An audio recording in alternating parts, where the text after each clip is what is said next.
Hey, you're listening to the right episode. If you wanted to hear me talk about speed to the need, I'm your host, Steve Kiles, and you're listening to the Loan Officer Leadership Podcast powered by the Mortgage Marketing Animals. And I got to tell you, I spent yesterday with a good buddy of mine. Many of you know Dave Savage. He's the founder of The Mortgage Coach, as well as the Chief Innovation Officer for Trust Engine. And so what a great guy, great friend. We were at the Houston Mortgage Bankers Association this week. And, one of the things he said yesterday really resonated with me. And I thought, you know what, I'm going to do a podcast because I think this will help our audience. And not only will it help you, but it'll really start to change the narrative of today's marketplace. And as we sit today, many people would say, man, it's a tough market. The rates are high. Most people are concerned about, is now the right time to buy? Why should I give up a 2.5% interest rate in order to get a higher rate and move up? Maybe I'll wait till rates come down. Maybe I'll wait until home values come down. And so what I thought I would do today is just literally share some of the things that I think, in my opinion, are going to help you. And it all came from what Dave said yesterday. You know, we were talking, spent some time together, and he said, you know what, speed to the lead is important. However, what might be slightly higher than that is speed to the need. And as we sat and unpacked it, I just thought, man, that's such a great perspective, because so many times we're thinking about speed to the lead. Yes.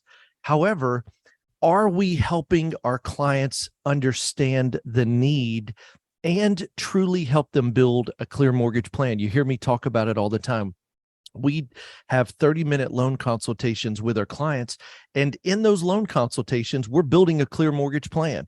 What's a clear mortgage plan? It is working to uncover the need of a borrower and help them with factual information, make the right decision. And, you know, I know some of the challenges that we're facing is the reluctance to give up that lower rate and move up.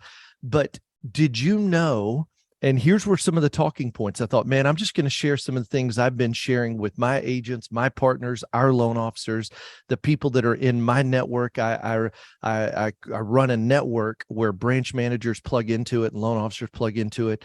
And we're helping communicate this speed to the need. So here's the need. Here's what's fascinating. The average homeowner in America has $274,000 of equity in their current home right now. So why would I give up a lower rate and move up? Well, if you've got the equity that you currently have, it might put you in a better financial position, because here's number two. The average household has $96,000 of consumer debt. Whoo, that is crazy. $96,000 on average household consumer debt. So here's where speed to the need really comes into play. And I love what Dave's done with the Mortgage Coach and creating really great advice and a way to communicate that advice with clients. And so what I want to talk about are the talking points behind speed to the need. So when I'm talking to a client, I'm talking to an agent, and they say, hey, but I got a 2.5% interest rate. Awesome. Let me ask you this. How much equity do you currently have? How much consumer debt do you currently have? If you could sell, move up to the next home, even though the rates are higher than where you're currently at, but we could take the equity, wipe out all of your consumer debt, how much more net monthly cash flow would you have by giving up that 2.5% rate to a 7 or a 7.5% rate and wiping out 40, 50, 60, 80, on average, $96,000 in consumer debt? What a difference it would make. And so when we're talking about speed to the need, we're not just order takers. We're mortgage professionals that are providing real-time advice so that people can make solid decisions. So when we are in our loan consultation, we're uncovering the need.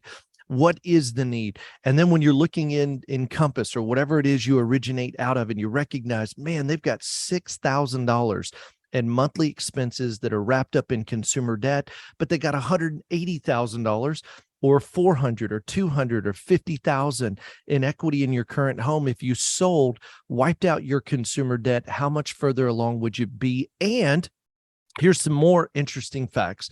When you go in and start looking at the market, you're going to look at the Case Shiller talks about that homes on average, we're seeing right now the appreciation about 5.3 to 5.8% on average. And some people would say, well, it's not the right time to buy because in 2020, on average, it was 10% appreciation.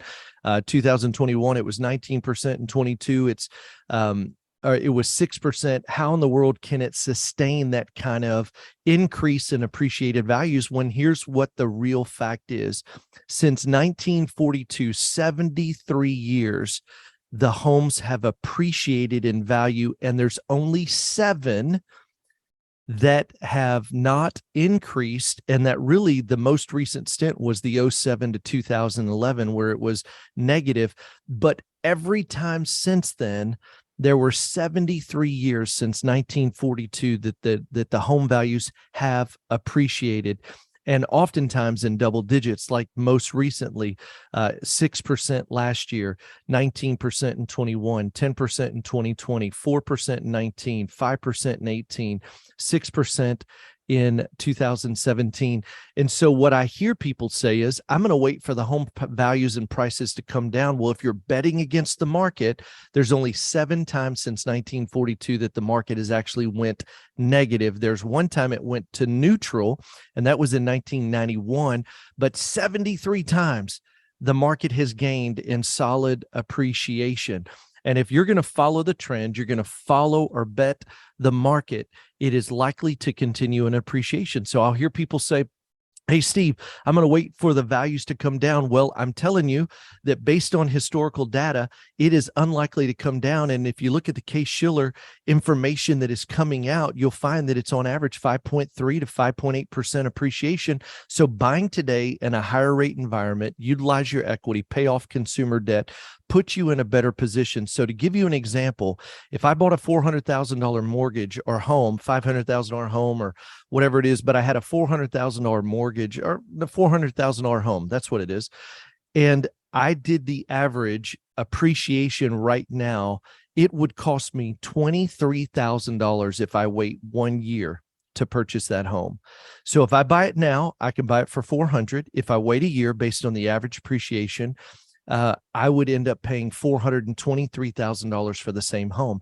And what people say is, yeah, but it's a higher interest rate. Well, listen, that makes very, very little difference. So let me give you an example. You have a $250,000 mortgage. 1% difference in rate is $150 a month, $1,800 a year. Same thing. You buy a $400,000 house. You're talking about it may cost you an extra couple $1,000s of interest, but you're not paying the $23,000 in increased appreciation because home values continue to go up. And the mortgage interest is actually tax deductible. So it's even less than that. So when we're talking about speed to the need as mortgage professionals, I think it's so important. Some of the things we're talking about in my team and our network and our loan officers and branch managers and in the mortgage marketing animals is this. Remember your talking points. The average homeowner has $274,000 of equity in their current home. The average household has $96,000 in consumer debt. The difference of 1% on a $250,000 mortgage is only about $150 a month, $1,800 a year. You'll gain more than that in appreciation. The average appreciation right now is 5.8%. The average home price in the United States right now is $416,000. On a $400,000 house, if you're buying it, you waited a year, you'd spend $23,000 more than if you bought it today. The home interest rates matter a lot less than what you think because it is need driven, not rate driven. And if we'll be mortgage professionals, we can help our agents by communicating this information. Because here's what the agents are hearing: a reluctance to give up lower rates and move up, waiting for rates to come down, not likely, waiting for house prices to come down. If you're betting on the averages, it's not going to come down. Some people are waiting for both rates and housing to come down. And also there's a hesitancy for buyers to pay over ask. Here's the good news. based on current appreciation. Even if you pay over ask, you're likely to make it up in your first 12 months. So with that, I just wanted to share some of the things. When I heard Dave talk about speed to the need, I thought, man, we've got to sharpen our pencil with talking points that educate buyers in our loan consultations to help them understand buying now will make a difference. It's actually better to buy now than to wait another year, hoping and praying values, rates, and the markets will change. Buy now. It's a great time. You'll be in a better position. Take the equity, pay off debt, reduce your monthly expense, and now build a clear mortgage plan based on financial freedom and the security of knowing that you are not in bondage to all of that consumer debt. So I hope that helps. Hey, if you want us to help you build a plan, go to freedomplanningcall.com. We can help you with what it is you're doing each and every day to actually get out there and get even more business and to have just really your best month ever. So freedomplanningcall.com. We'd love to help be a part of that with you in your journey. So remember this, anything worth doing is worth doing badly. Just get started. See ya.